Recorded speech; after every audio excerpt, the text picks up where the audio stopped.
Shalom saudara, puji nama Tuhan. Kami aturkan selamat hari Minggu kepada saudara-saudara kita dimanapun saudara berada. Kiranya tidak mengurangi kasih dan sukacita yang Tuhan sediakan bagi kita pada pagi hari ini. Biarlah pada pagi hari ini saya dan saudara boleh kita datang kepada Tuhan membawa seluruh kehidupan kita. Segala sesuatu terjadi dalam dunia ini, tapi percayalah Tuhan mampu untuk melakukan segala sesuatu bagi saya dan saudara. Mari kita persiapkan tubuh dan kehidupan kita untuk kita datang ke hadirat Tuhan yang Maha Kudus. Karena Tuhan telah membayar lunas saya dan saudara, untuk kita boleh menikmati kasih-Nya yang begitu luar biasa.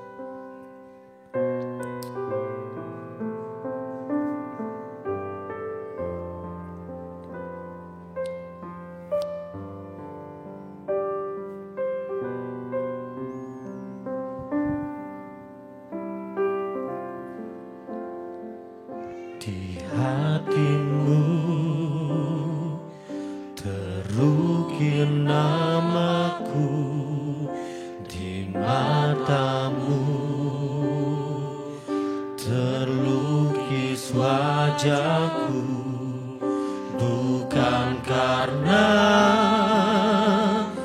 kuat gagahku, namun hanya karena kemurahan-Mu. Meski terkadang kami terjatuh Bapa, dan aku terjatuh, tak pernah lelah Kau hampiriku, memelukmu dengan cinta-Mu. Betapa besar mulia kasih-Mu bagimu Tuhan, bagimu Tuhan, segala pujian, hormat, kemuliaan tiada ternilai. Salib-Mu Tuhan, sungguh berharga Engkau Yesus. Bersama naikkan pujian ini, di hatiku terukir nama-Mu, di hatiku terukir namaku, di mata-Mu terlukis wajah kami Bapa, terlukis wajahku, bukan karena kuat gagahku, namun hanya karena kemurahan dan kasih-Mu Bapa. Meski terkadang aku terjatuh, tak pernah lelah Kau hampiriku, memelukmu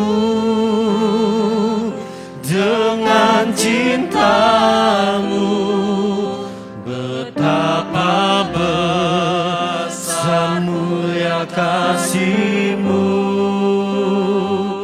bagimu Tuhan, bagimu Tuhan, segala pujian, hormat, kemuliaan tiada ternilai. Salib-Mu Tuhan,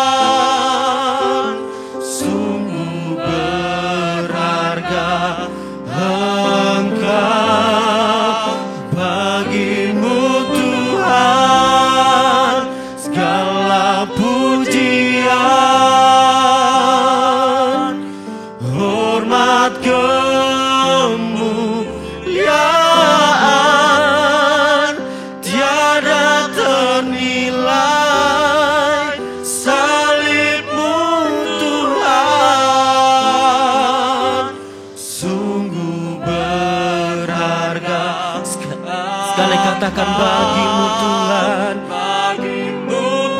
Oh Tuhan, pujian, hormat, kemuliaan tiada ternilai, salibmu Tuhan, sungguh berharga Engkau Yesus,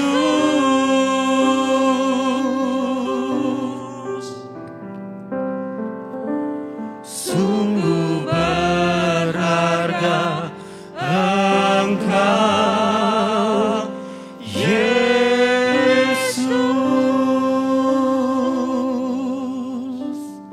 Segala puji dan hormat Tuhan, kami haturkan kehadirat-Mu yang kudus. Tiada begitu ternilai Tuhan kasih-Mu atas setiap kami Tuhan, sehingga Kau masih memberikan kekuatan bagi kami untuk kami boleh ada di hadapan tahta-Mu yang kudus Bapa. Mari Bapa, dimanapun sidang jemaat-Mu berada pada pagi hari ini Tuhan, dalam setiap kegiatan Tuhan, dalam setiap aktivitas Tuhan, mari Tuhan Kau selalu sertai hari-hari kami Tuhan, menjaga, melindungi kami, memagari kami Tuhan. Kami percaya Tuhan, kuasa-Mu begitu nyata sehingga kami boleh berdiri bersama sidang jemaat-Mu Tuhan, dimanapun mereka berada pada pagi hari ini Bapa.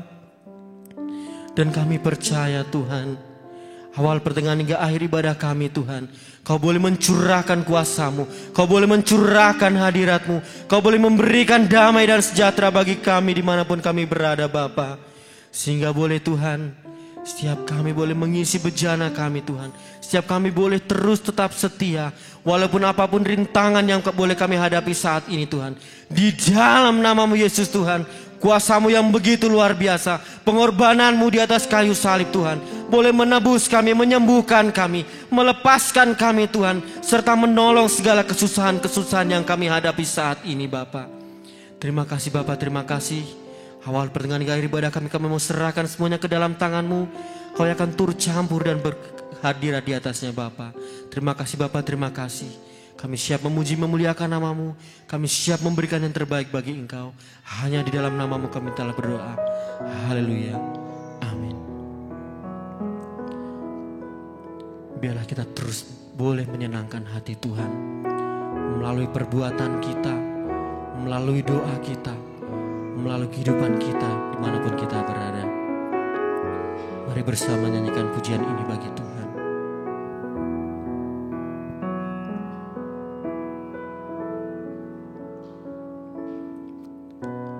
Tuhan, ku mau menyenangkan-Mu. Tuhan, bentuklah hati ini jadi bejana untuk hormat-Mu. Cemerlang bagai emas murni. Tuhan, ku serahkan hatiku. Tuhan, ku serahkan Kami memberikan kehidupan kami bagi Engkau Bapa. semua ku berikan padamu. Kuduskan hingga tulus selalu, agar aku menyenangkan-Mu, menyenangkan-Mu, senangkan-Mu. Hanya itu kerinduanku, menyenangkan-Mu, menyenangkan-Mu.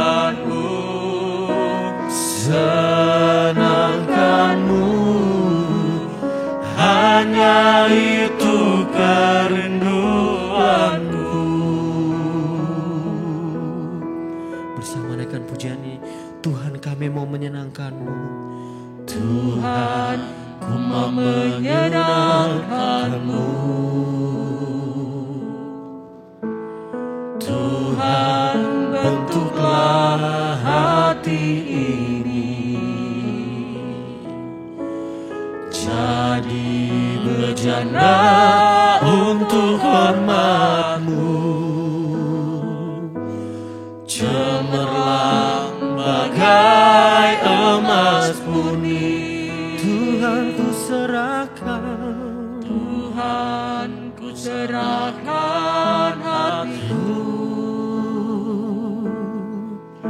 semua ku berikan padamu. Kuduskan hingga kudus selalu, agar kami dapat menyenangkan-Mu Bapa. Mari bersama katakan menyenangkan-Mu.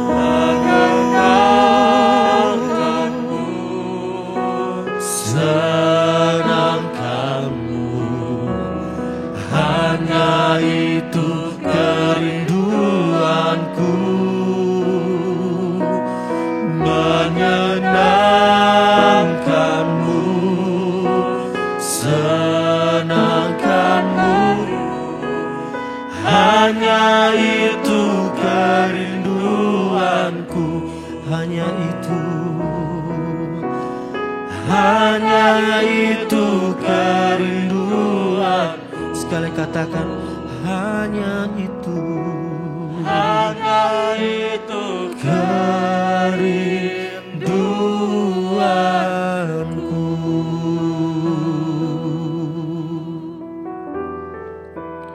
Puji nama Tuhan. Biarlah setiap kehidupan kita boleh terus menyenangkan hati Tuhan. Saya yakin dan percaya bahwa ketika kita berada di rumah saat ini, saudara melihat ke kanan kiri saudara, masih ada suami saudara, ada istri saudara, mungkin ada anak-anak saudara. Itu adalah bukti kasih Tuhan yang paling besar. Bukanlah harta yang dunia ini sediakan, bukanlah jabatan yang dunia ini sediakan. Di saat-saat seperti ini, saya dan saudara masih bisa berdiri. Itu adalah bukti karena kasih Tuhan boleh nyata atas setiap kehidupan kita. Mari kita akan persiapkan diri kita untuk kita mendengarkan firman Tuhan. Kita akan sekali lagi nyatakan bahwa Tuhan adalah Tuhan yang mengasihi saya dan saudara. Haleluya Yesus.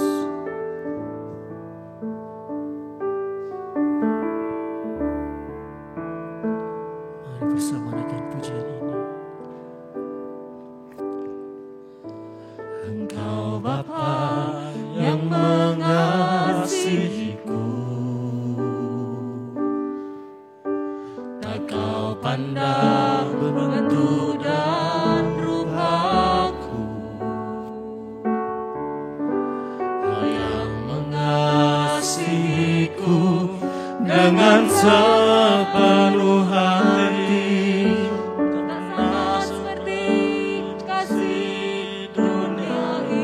Seperti dunia ini Tuhan. Engkau Bapa yang mengajariku untuk kami boleh melewati badai ini Tuhan. melewati awan yang gelap. Kau yang buatku terbang bagaikan Raja Wali, mengatasi segala pencobaan. Kau Bapa-Ku yang baik, mengerti bahasa tetesan air mata. Tak kau biarkan ku berjalan sendirian, sebab kau Bapa-Ku yang baik, kau sungguh baik. Mari bersama sekali lagi nyatakan bahwa Engkau Bapa yang mengasihi kami. Engkau Bapa yang mengasihiku, tak kau pandang bentuk dan Apapun keadaan kita, Tuhan tidak pernah memandang siapa kita saudara. Kau yang mengasihiku dengan sepenuh hati. Tidak ada pernah kasih yang sama seperti kasih Bapa. Dunia ini Engkau Bapa yang mengajariku melewati keadaan dunia yang sulit ini, saudara. Awan yang gelap, Kau yang membuatku terbang bagaikan raja wali, mengatasi segala pencobaan. Kau Bapa-Ku yang baik, mengerti bahasa tetesan air mata, tak Kau biarkan ku berjalan sendirian, sebab Kau Bapa-Ku yang baik. Kau Bapa-Ku yang baik, mengerti bahasa tetesan air mata, tak Kau biarkan ku berjalan sendirian, sebab Kau Bapa-Ku yang baik. Kau sungguh baik.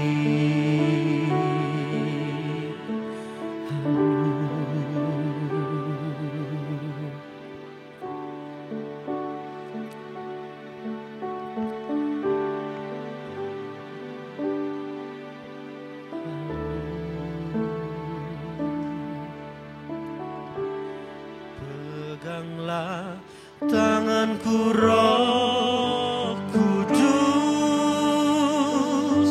setiap hari. Ku tak dapat jalan sendiri tanpa Roh-Mu.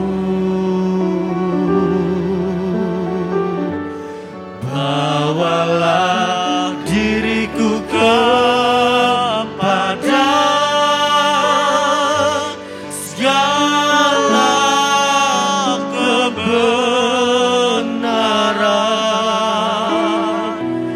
agar ku tidak tersesat mengikuti. Sekali katakan kepada Tuhan dengan sungguh-sungguh, peganglah Tuhan,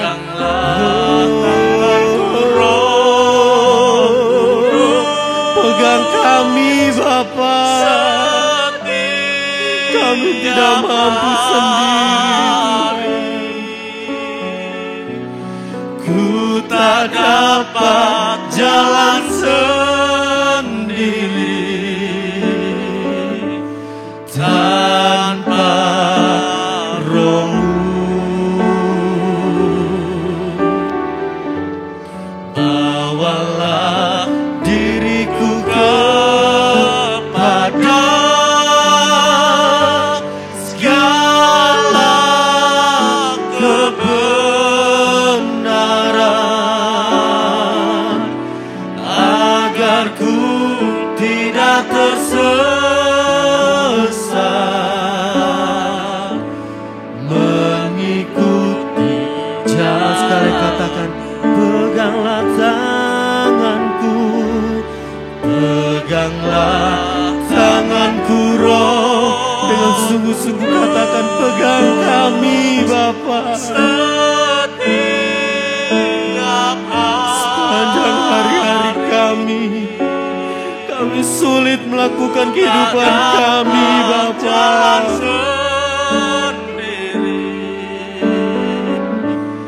Tanpa Roh-Mu, bawalah diriku kepada segala kebenaran, tersesat, mengikuti jalan agar kami tidak tersesat Tuhan, agar ku tidak tersesat. Waktu selanjutnya kami serahkan pada Bapak Gembala. Mengikuti jalan-Mu.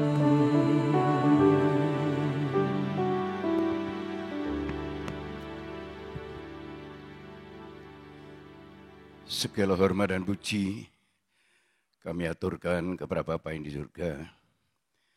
Ibadah minggu hari ini, ibadah online. Tuhan memberkati kami semua yang di rumah, ibadah rumah. Dan juga Tuhan berikan kemampuan, kekuatan, kesehatan. Lebih-lebih untuk mendengarkan firman-Mu. Supaya kami bisa paham, mengerti hingga kami melakukan. Bukan menurut kata orang, tapi menurut perintah Tuhan. Anak-anak-Mu yang menderita sakit, kami doakan semua tak terkecuali Engkau sembuhkan, dan terima kasih. Firman-Mu kami sambut di dalam nama Tuhan Yesus Kristus. Haleluya. Amin. Saya ucapkan selamat pagi, shalom. Puji Tuhan, kita diberkati oleh Tuhan. Ya, diberi kesehatan, kekuatan. Ini semua adalah dari Tuhan. Kita akan sama-sama mendengarkan firman Allah hari ini, supaya kita makin tidak sembrono ya kepada Tuhan, tapi makin sungguh-sungguh. Kita akan membaca di dalam Matius pasal yang ke-26, ayat Matius 16 ayat 26. Matius 16 ayat 26.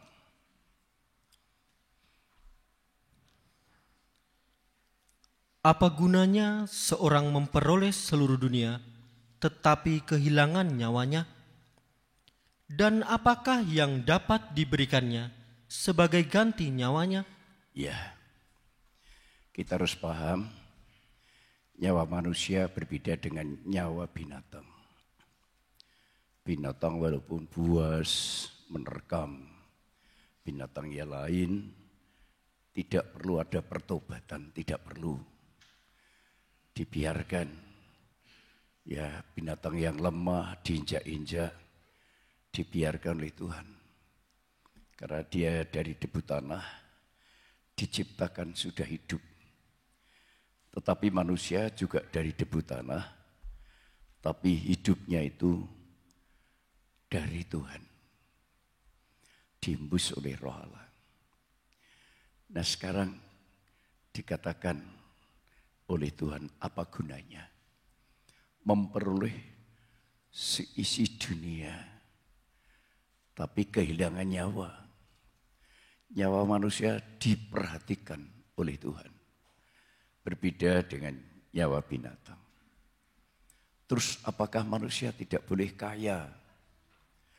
Apakah manusia tidak boleh menjadi pemimpin? Boleh. Tetapi kita harus paham, seluruh dunia ini sudah di dalam tangan si jahat. Ini harus kita pahami. Kalau kita tidak paham, kita mengejar kekayaan, mengejar kedudukan, mengejar hasil yang banyak, tidak memperhatikan nyawa untuk diselamatkan oleh Tuhan. Ini yang perlu kita perhatikan. Sepertinya ya zaman Ayub, orangnya jujur, orangnya takut akan Tuhan, orangnya tulus, sungguh-sungguh pada Tuhan. Tetapi iblis datang untuk menyatakan jikalau semua kekayaan, semua harta tidak dibagari oleh Tuhan, maka Ayub pasti menyangkal. Ya, tetapi boleh Tuhan mengizinkan, tapi satu nyawa tidak boleh. Jadi yang diperhatikan Tuhan itu nyawa, bukan tubuh. Bukan tubuh ya. Nyawa manusia itu sangat diperhatikan.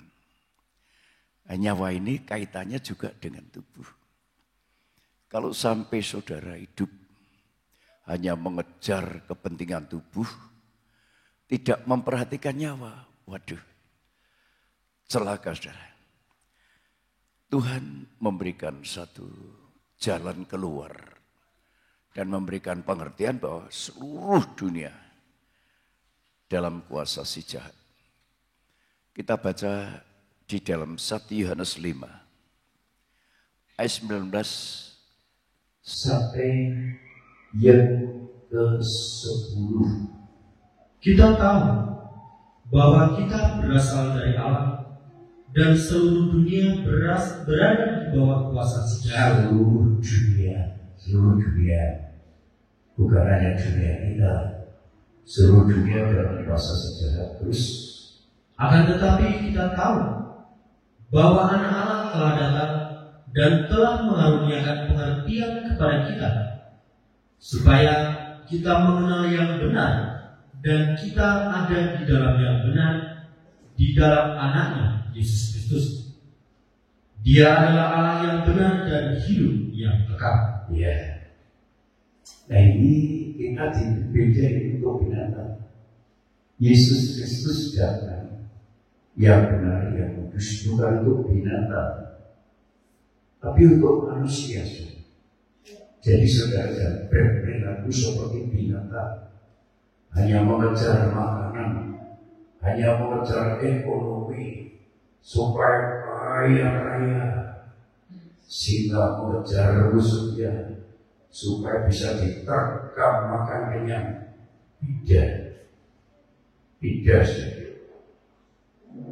Yesus Kristus datang ke dalam dunia untuk memberikan pengertian. Dialah yang benar.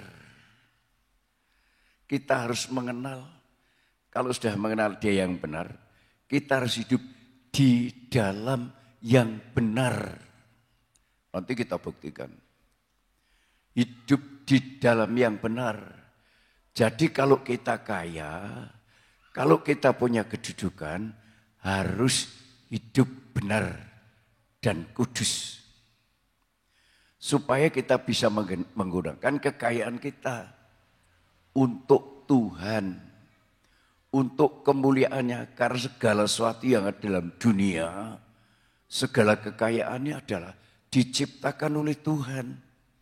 Jadi jangan lupa, tetapi sejak manusia jatuh dalam dosa, seluruh dunia ada di dalam kuasa si jahat. Ya, seluruh dunia tak terkecuali. Sampai kepada kesehatan, sampai kepada kekayaan, kedudukan, semua dalam kuasa si jahat. Bayangkan sekarang ini. Kita ditakutkan oleh berita tentang virus corona yang menakutkan. Ini dalam kekuasaan si iblis, mau apapun manusia. Dengan cara mengeluarkan biaya bertriliun-triliun untuk memberikan pencegahan kepada manusia lewat vaksin, lewat apa saja. Berita-berita medsos kadang benar, kadang tidak. Manusia dibingungkan ini. Saya dan saudara dibingungkan oleh berita-berita yang tidak pasti. Tetapi kenapa kita tidak yakin dengan berita yang pasti? Berita yang pasti ini, berita yang memberikan satu pertolongan kepada nyawa saya dan nyawa saudara. Di dalam Yesus nyawa kita selamat. Coba kita baca, dibuktikan dalam kitab Ayub pasal yang ke-1 ayat 11 dan ayat 12. Ayub pasal yang pertama ayat 11 dan 12. Tetapi ulurkanlah tanganmu dan jamahlah segala yang dipunyainya. Ia pasti mengutuki engkau di hadapanmu. Ya, terus? Maka firman Tuhan kepada iblis, nah, segala yang dipunyainya ada dalam kuasamu. Segala yang dipunyai, segala kekayaan Ayub di dalam kuasamu, iblis. Terus kan? Hanya janganlah engkau mengulurkan tanganmu terhadap dirinya. Ya. Kemudian pergilah iblis dari hadapan Tuhan. Ya. Cuma nyawa Ayub jangan dipagari Tuhan ini. Jadi kalau hidup ini dipagari Tuhan sebenarnya harus tenang. Cuma menghadapi berita kekayaannya habis. Anaknya 10 habis.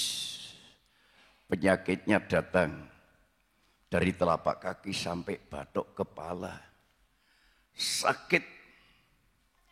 Ya saudara, istrinya menjauh. Kayak apa saudara? Penderitaan Ayub.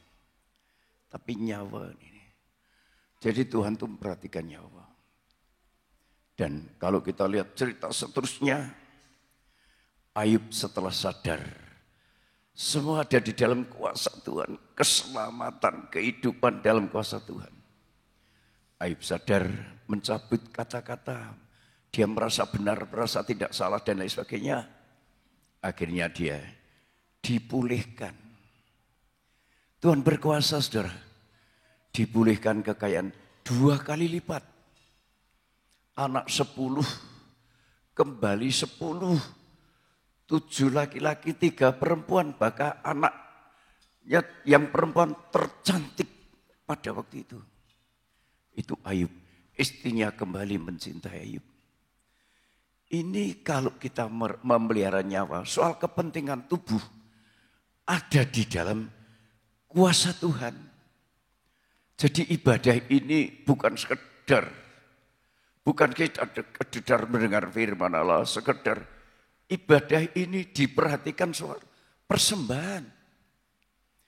Ibadah yang benar tidak bebas dari soal persembahan. Pengorbanan. Karena pengorbanan pekerjaan yang paling berat saudara. Ya, berat sekali. Contohnya siapa? Habil dan Kain. Habil anak Adam. Kain anak Adam. Sama-sama beribadah. Seperti saudara sama-sama ibadah. Ya, satu dan lain sama kakak adik beribadah. Belum tentu sama di hadapan Tuhan. Bersaudara belum tentu sama dinilai oleh Tuhan. Karena persembahan Kain ditolak. Tapi persembahan Habil diterima. Kenapa? Inilah ibadah yang berkenan dan ibadah yang tidak diperkenan. Ibadah yang hanya mengejar kekayaan, hanya mengejar kedudukan, hanya mengejar harta. Tidak memperhatikan bahwa persembahan penting. Ya, bukti bahwa kehidupan itu ibadah. Persembahannya ditolak, ditandai dengan hati yang panas, muka muram. Mari kita lihat di dalam Kejadian 4 ayat 5 sampai ayat yang ke-7.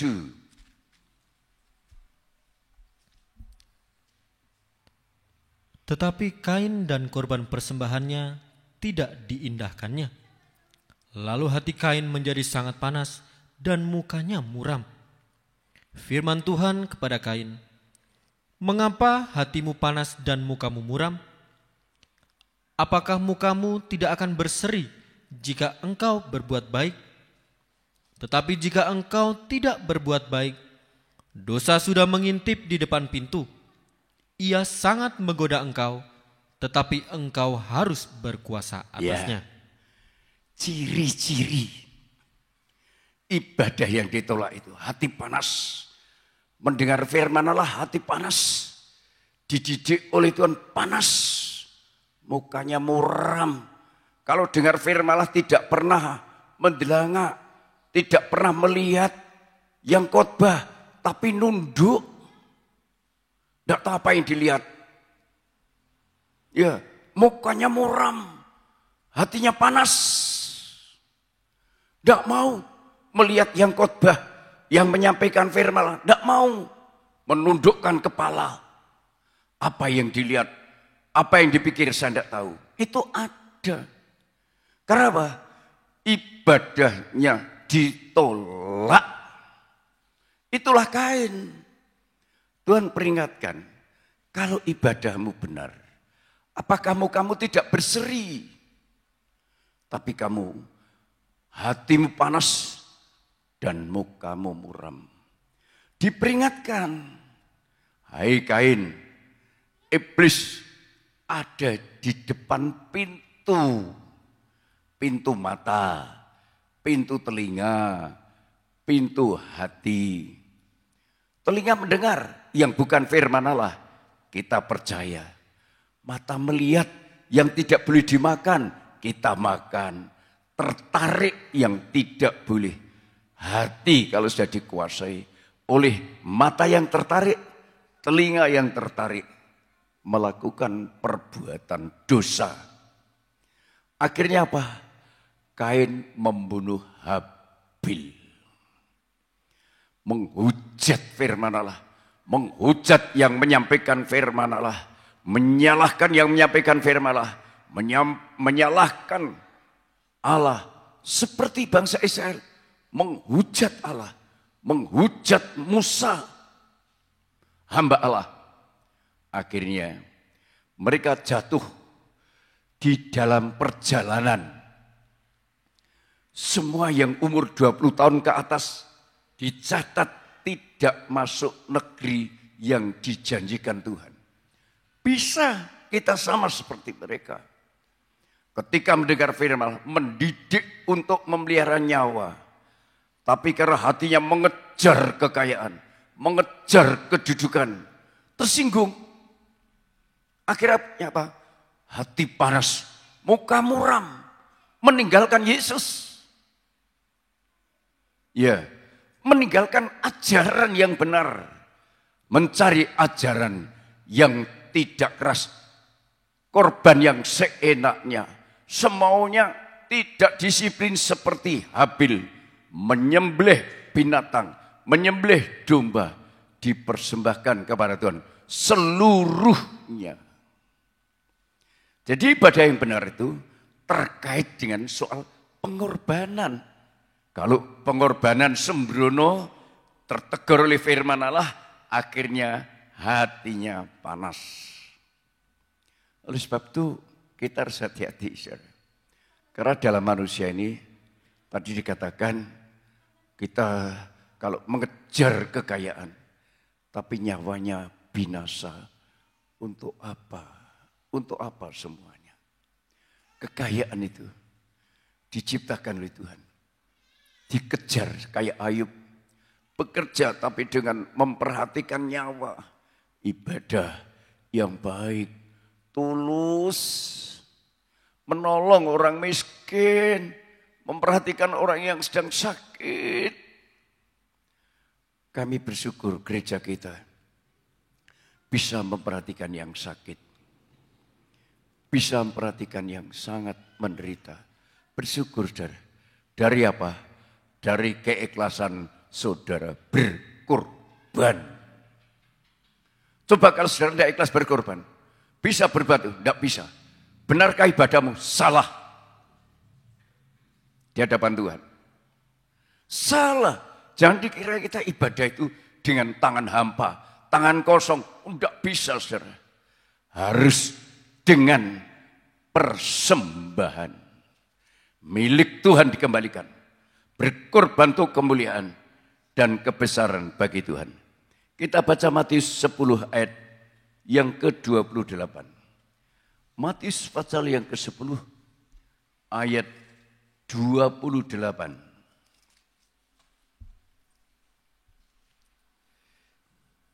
Dan janganlah kamu takut kepada mereka yang dapat membunuh tubuh, tetapi yang tidak berkuasa membunuh jiwa. Takutlah terutama kepada Dia yang berkuasa membinasakan baik jiwa maupun tubuh di dalam neraka. Ya, berarti sih ada dua tubuh. Tubuh yang harus mati, tapi tubuh yang harus hidup. Nah, ini.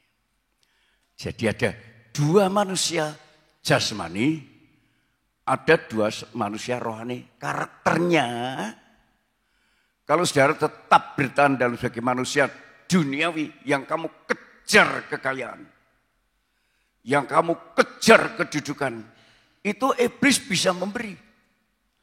Ketika Yesus berpuasa 40 hari 40 malam, iblis menggoda seluruh kekayaan, seluruh kerajaan kuberikan kepadamu, asal kau sembah aku. Apa katanya? Iblis, enyahlah kau. Orang ini kadang-kadang kalau sudah diiming-imingi kedudukan, diiming-imingi kekayaan, lupa keselamatan jiwa. Mengejar kedudukan, mengejar kekayaan, lupa keselamatan tubuh dan jiwa rohani. Di sini ada tubuh yang harus mati. Karena virus corona mati, itu tubuh. Tapi tubuh dan jiwa rohani mati enggak ini? Orang yang mati kena corona itu menakutkan. Tapi enggak apa-apa kalau jiwanya diselamatkan oleh Tuhan. Enggak apa-apa. Kalau nyawanya diselamatkan oleh Tuhan. Enggak apa-apa. Tubuh jasmani mati. Tapi tubuh rohani harus hidup. Semua takut. Takut penularannya. Saya juga takut. Bukan tidak takut, tetapi yang saya perhatikan. Aku harus hidup sesuai dengan firman Tuhan. Jangan hidupnya egois. Melihat orang lapar tidak tak perhatikan. Melihat orang sakit tidak saya perhatikan. Saya doakan. Minta Tuhan sembuhkan. Saya patuh dengan prokes. Saya sebagai orang yang usia lanjut, saya tidak pergi kemana-mana, termasuk tidak besuk orang sakit. Tapi aku besuk dengan doa. Dan kalau boleh aku besuk juga dengan harta. Dengan berkat yang saya terima dari Tuhan. Bukan tangan kosong. Tapi tangan yang memberikan persembahan. Untuk menghormati Tuhan. Ini tidak bisa kita ibadah seenaknya sendiri. Semuanya sendiri. Asal yang penting saya datang ke gereja. Yang penting saya datang beribadah, melayani, dan bukan itu. Pelayanan kelihatannya baik seperti Kain. Kelihatannya mempersembahkan, dibakar hasil sebagian daripada panen atau usaha taninya.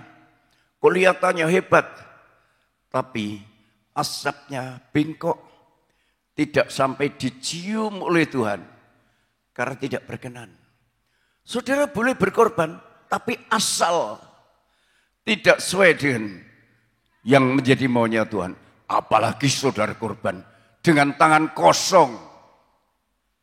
Kalau kamu mati bagaimana jiwamu? Ya saudara, bagaimana jiwamu?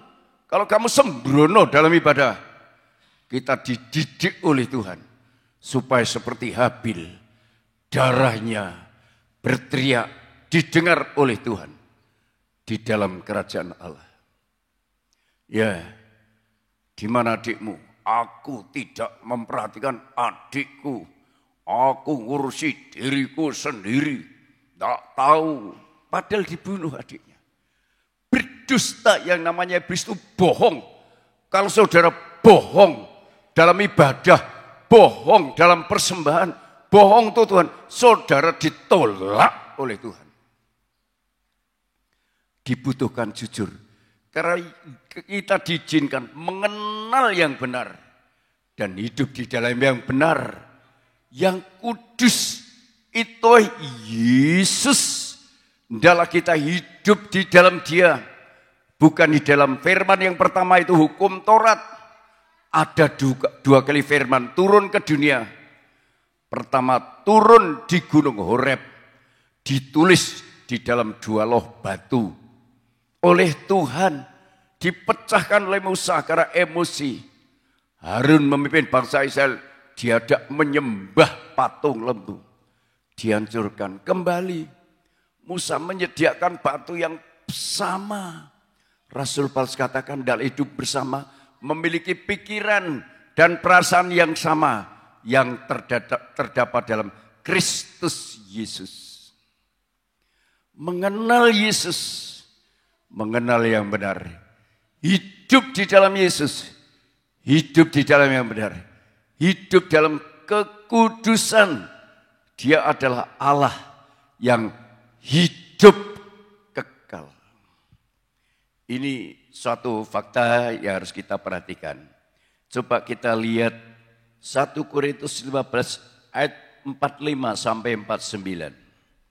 1 Korintus 15 ayat 45 sampai 49. Ada 2 tubuh, jasmani dan rohani. Seperti ada tertulis, manusia pertama Adam menjadi makhluk yang hidup. Manusia pertama Adam menjadi makhluk yang hidup. Tetapi Adam yang akhir menjadi roh yang menghidupkan. Ya, ini ada 2 manusia terus. Tetapi yang mula-mula datang bukanlah yang rohania, tetapi yang alamiah. Kemudian barulah datang yang rohania. Ya, yang mula-mula datang bukan yang rohania, tetapi yang alamiah. Ya, sampai kepada 49. Manusia pertama berasal dari debu tanah dan bersifat jasmani. Manusia kedua berasal dari surga. Ya. Makhluk-makhluk alamiah sama dengan dia yang berasal dari debu tanah, dan makhluk-makhluk surgawi sama dengan dia yang berasal dari surga. Sama seperti kita telah memakai rupa dari yang alamiah, demikian pula kita akan memakai rupa dari yang surgawi. Iya, banyak orang tidak tahu. Orang tidak mengenal Yesus hanya memakai rupa yang alamiah. Ciri-ciri hidup yang hanya memakai rupa yang alamiah, dikejar kekayaan, dikejar kedudukan, dikejar-kejar. Tapi Yesus berkata, apa gunanya memperoleh isi dunia, nyawamu binasa? Apa gunanya semua itu? Tidak ada gunanya. Semua akan tidak ada arti sama sekali. Kita perlu takut yang bisa membunuh tubuh dan membunuh nyawa. Kita perlu takut dengan yang bisa membunuh tubuh dan yang bisa membunuh nyawa. Siapa yang kuat tubuh dibunuh, nyawa dibunuh? Yesus. Yesus membuktikan makhluk surgawi, dia adalah roh yang dikandung. Tapi firman menjadi manusia. Walaupun mati disalib, dia dikuburkan sama seperti manusia awal pertama, yaitu Adam awal. Tetapi Adam tidak bangkit, tapi Yesus bangkit, naik ke surga, ke tempat asal usulnya. Sama. Kalau saya dan saudara tidak hanya bertahan memiliki tubuh yang alamiah, yang dikejar hanya kedudukan, hanya kekayaan, hingga ibadah kita sembrono. Jangan harap naik ke surga. Jangan harap mati dan bangkit. Tetapi Yesus mati dan bangkit dibuktikan di dalam kubur. Tidak ada mayat Yesus, yang ada hanya kain kapan. Yesus sudah bangkit. Tubuh rohani dan nyawa rohani, roh dan firman. Maka kalau saya dan saudara tidak menghormati roh Allah dan firman Allah, jangan harap saudara mati bisa bangkit. Mati dihukum. Karena siapa roh Allah? Yang dikandung Yesus. Siapa tubuh nafsani yang Adam akhirnya menghidupkan? Yesus firman yang menjadi manusia. Maka kalau saudara sudah memulai mencintai firman Allah, saudara sudah rela dibimbing roh Allah walaupun harus melewati jalan sempit. Saudara sudah mengenakan tubuh yang rohaniah. Tapi kalau hanya mau berfoya-foya, mengejar keindahan dunia, kesana kemari dan lain sebagainya, jangan harap. Kalau sudah kaya raya, untuk apa?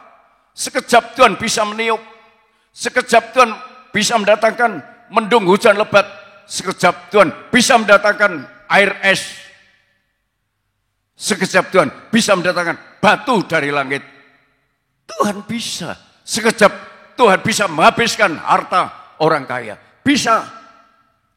Contohnya Ayub sekejap dirampok. Anaknya dibunuh. Penyakit datang. Sekejap bisa kalau Tuhan tidak lindungi. Tuhan memberikan kesempatan kepada saya dan Sarah. Jangan kita bertahan dalam hidup yang nafsani. Tapi kita harus hidup di dalam tubuh yang rohani. Yaitu di dalam Yesus. Tubuh yang surgawi. Hidup di dalam roh. Bukan dalam daging. Rasul Paulus. Sarjana Taurat. Taurat hanya memperkenalkan hukum. Tapi tidak bisa hidup benar. Yang dialami oleh Rasul Paulus sebelum dipanggil Tuhan. Membunuh, berzina, berdusta, dan lain sebagainya. Orang agamis, ahli-ahli Taurat, bisa membunuh, bisa berzina, bisa merebut istri orang lain, bisa dan lain sebagainya. Itu kalau dalam hukum Taurat. Tetapi saya dan saudara diizinkan untuk memiliki hukum yang rohania. Kita baca dalam Galatia 2, ayat 19 sampai 21. Galatia 2 ayat 19 sampai 21. Sebab aku telah mati oleh hukum Taurat untuk hukum Taurat. Aku telah mati oleh hukum Taurat untuk hukum Taurat. Supaya aku hidup untuk Allah. Aku telah disalibkan dengan Kristus, namun aku hidup. Tetapi bukan lagi aku sendiri yang hidup, melainkan Kristus yang hidup di dalam aku.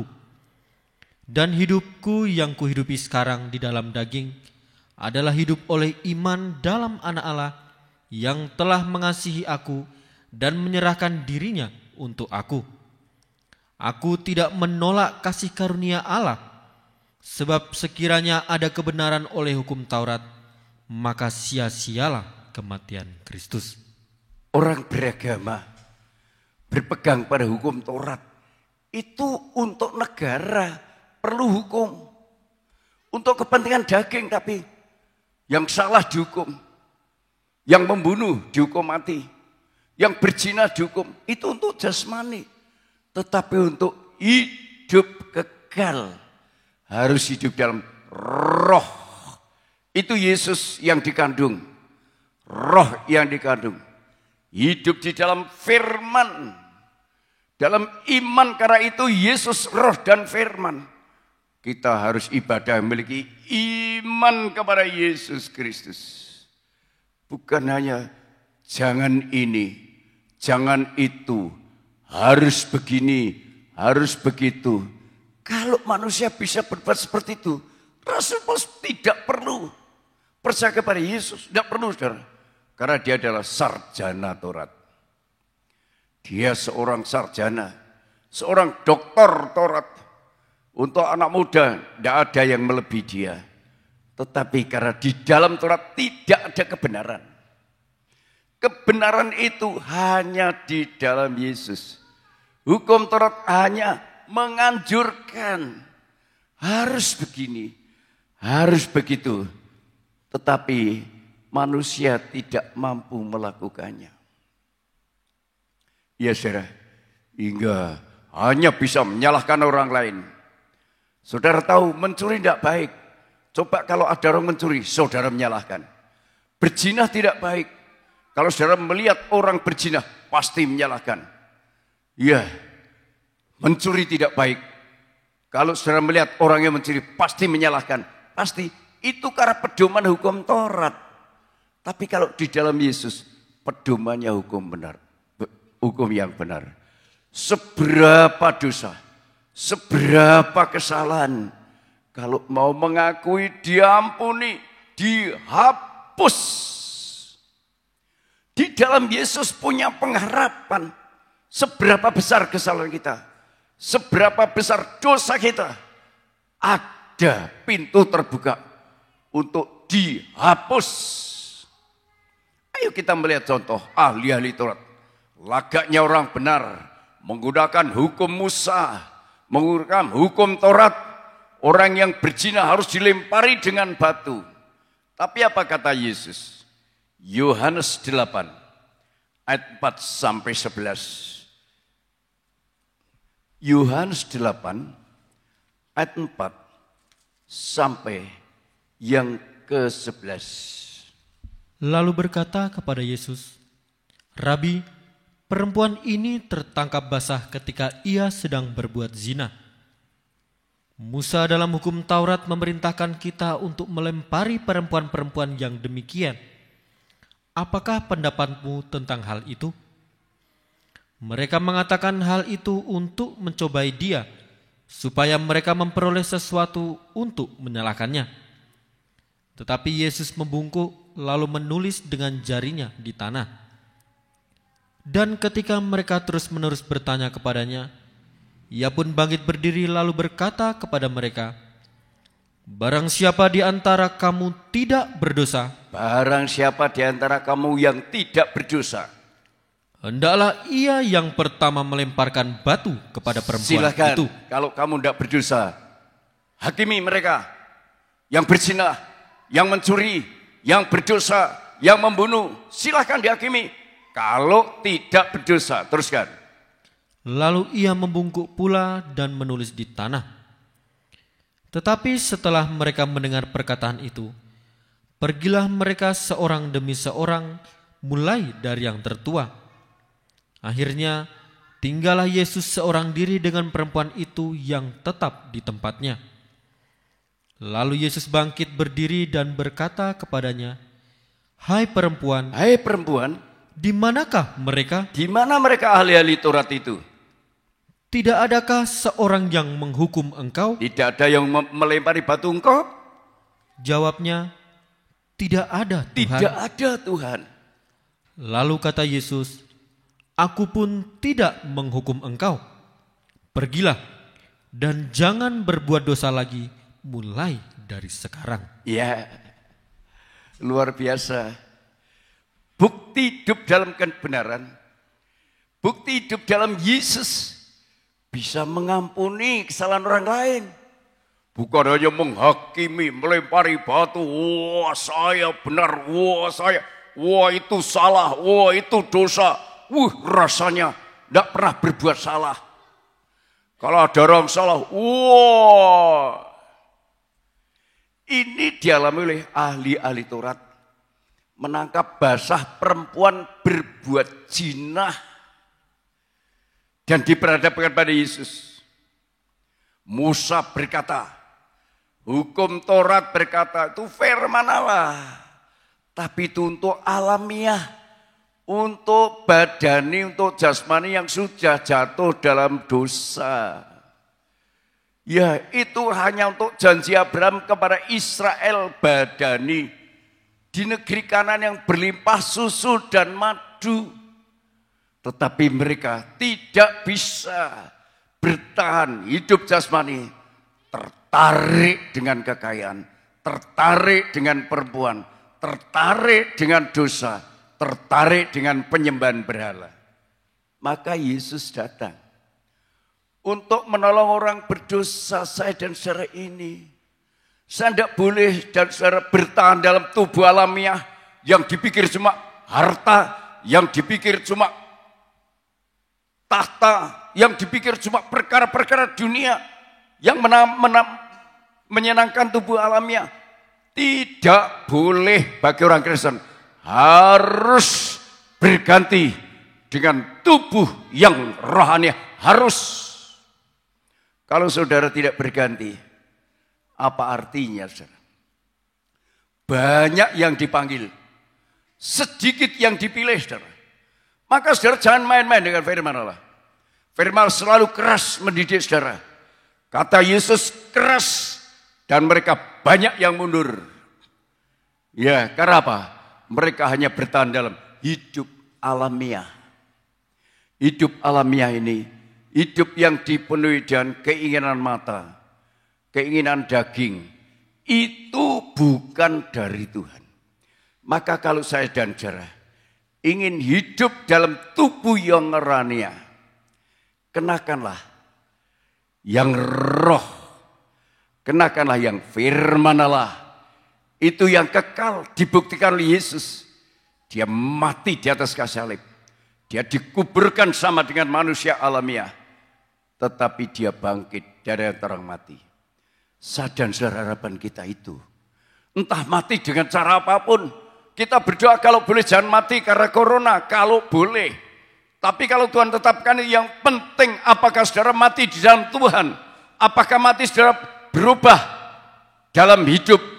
Tubuh alamiah bisa ditutupi dengan tubuh yang rohani. Ayo kita baca 1 Korintus 15 ayat 54 sampai yang ke-57. 1 Korintus 15 ayat 54 sampai 57. Dan sesudah yang dapat binasa ini mengenakan yang tidak dapat binasa, dan yang dapat mati ini mengenakan yang tidak dapat mati, maka akan genaplah firman Tuhan yang tertulis, maut telah ditelan di dalam kemenangan. Maut telah ditelan dalam kemenangan.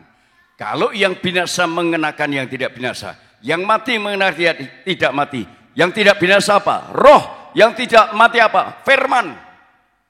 Kalau itu sudah kita kenakan menjadi karakter dalam hidup kita. Tidak usah takut maut ditelan dalam kemenangan. Terus.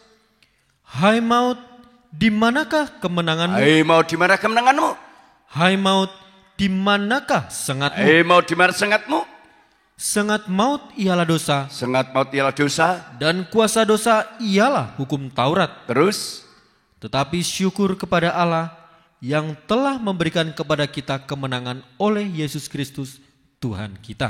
Bukti bahwa kita sudah mengenakan tubuh yang rohaniah. Ya, kalau yang mati sudah mengenakan tidak mati, yang binasa sudah mengenakan tidak binasa. Buktinya kita sudah menjauh dengan dosa. Tapi kalau saudara selalu ingin berbuat dosa, jangan harap saudara mati selamat. Jangan harap diancam oleh Tuhan. Kita akan binasa kalau saudara main-main dengan kebaikan kebenaran Tuhan sampai dia rela mati di atas kayu salib, saudara. Untuk apa? Untuk menyelamatkan saya dan saudara. Supaya saya dan saudara tidak bertahan dalam hidup alamiah.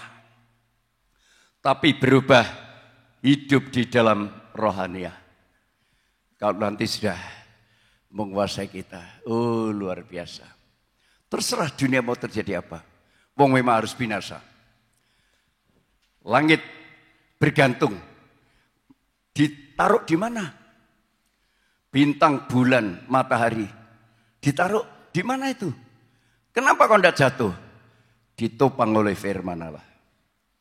Saat dan sejarah hidup. Kalau sudah ditopang oleh firman Allah, tidak perlu takut. Saat tadinya takut mendengar tentang corona.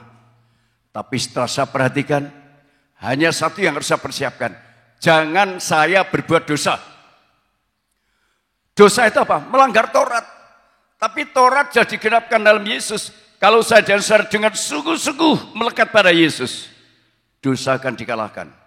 Tapi kalau saudara hanya melekat pada aturan, itu akan menguasai saudara.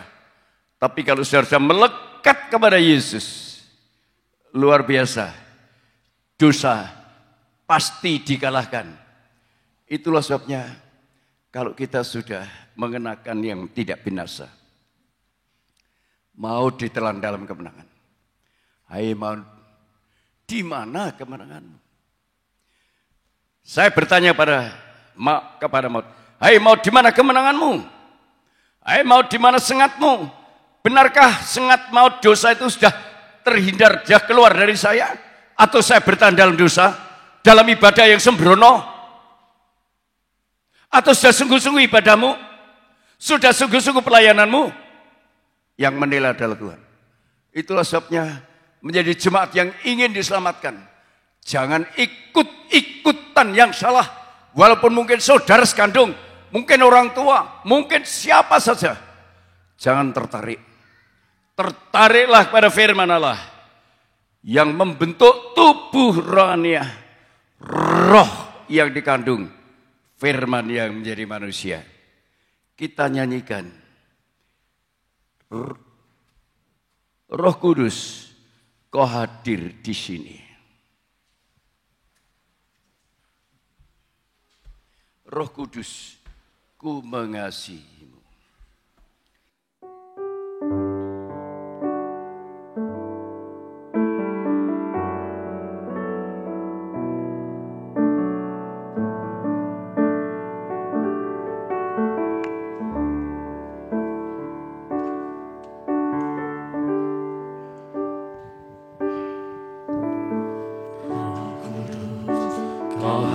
Di sini,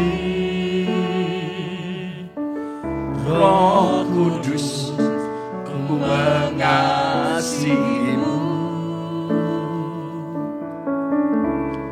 Kau lembut, kau manis, kaulah penghiburku, penolongku, diutus Bapakku. Roh Kudus, kau ada di sini.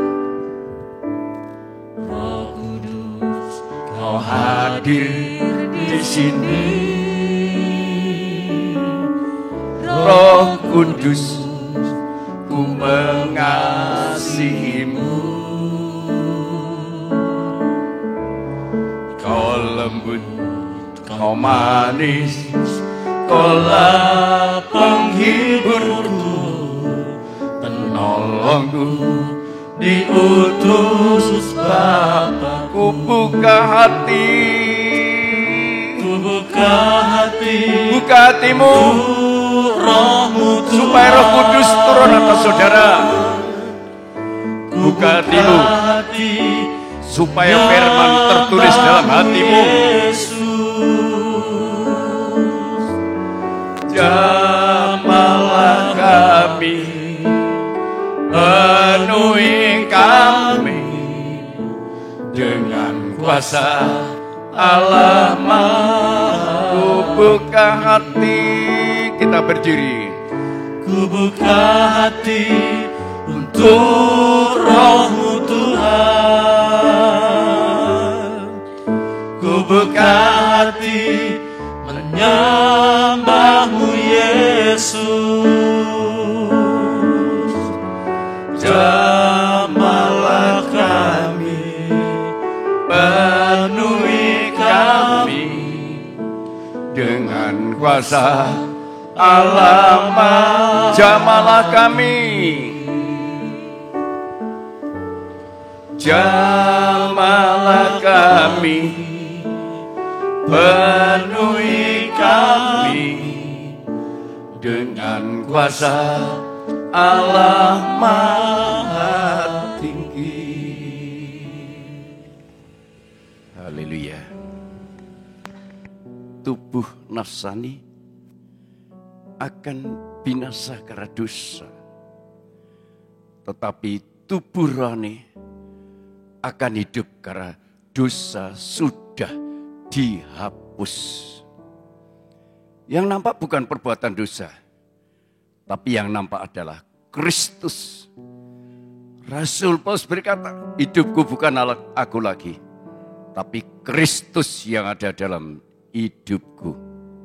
Menampilkan tubuh yang rohani, bukan menampilkan tubuh yang jasmani yang garang, yang penuh kemarahan, yang penuh iri hati, yang penuh kebencian. Seperti ahli-ahli Taurat, seakan-akan dirinya tidak pernah berbuat salah. Orang lain salah harus dilempari dengan batu. Ajarkan kami Tuhan untuk merendahkan diri, mengucapkan syukur kalau aku diberkati dengan kekayaan. Aku tidak boleh melupakan hidupku dalam tubuh rohani, segala kekayaan, segala harta kedudukan untuk kemuliaan dan kebesaran Tuhan. Tentang hidup kami dipelihara oleh Tuhan. Tidak mungkin tubuh yang diciptakan oleh Tuhan tidak dipelihara sebagaimana Adam dipelihara di Taman Eden. Tetapi Adam tertarik dengan bujuk rayu iblis. Akhirnya hidup di semak duri. Tuhan ajarkan kami paham atas firman ini. Berkatilah jemaat-Mu di rumah, beribadah di rumah. Tak terkecuali supaya mereka sungguh-sungguh memperhatikan firman. Bukan hanya sekedar melihat televisi, tetapi beribadah kepada Tuhan. Hingga firman menjadi berkat bagi mereka semua. Kau memberkati yang ibadah di rumah. Semua mendapatkan satu berkat. Kekuatan. Sekali lagi, yang sakit Kau jamah dan sembuhkan. Yang lemah Engkau kuatkan. Terima kasih. Dalam nama Tuhan Yesus Kristus kami berdoa. Saudara-saudaraku yang dikasihi oleh Tuhan, kita akan menerima berkat dari Allah Bapa, kasih sayang Sang Putra dan persekutuan Allah Roh Kudus, memberkati, melindungi, menjaga kita semua. Sekarang, besok, bahkan sampai selama-lamanya. Hingga hari Maranatha. Dalam nama Tuhan Yesus Kristus kami berdoa. Amin.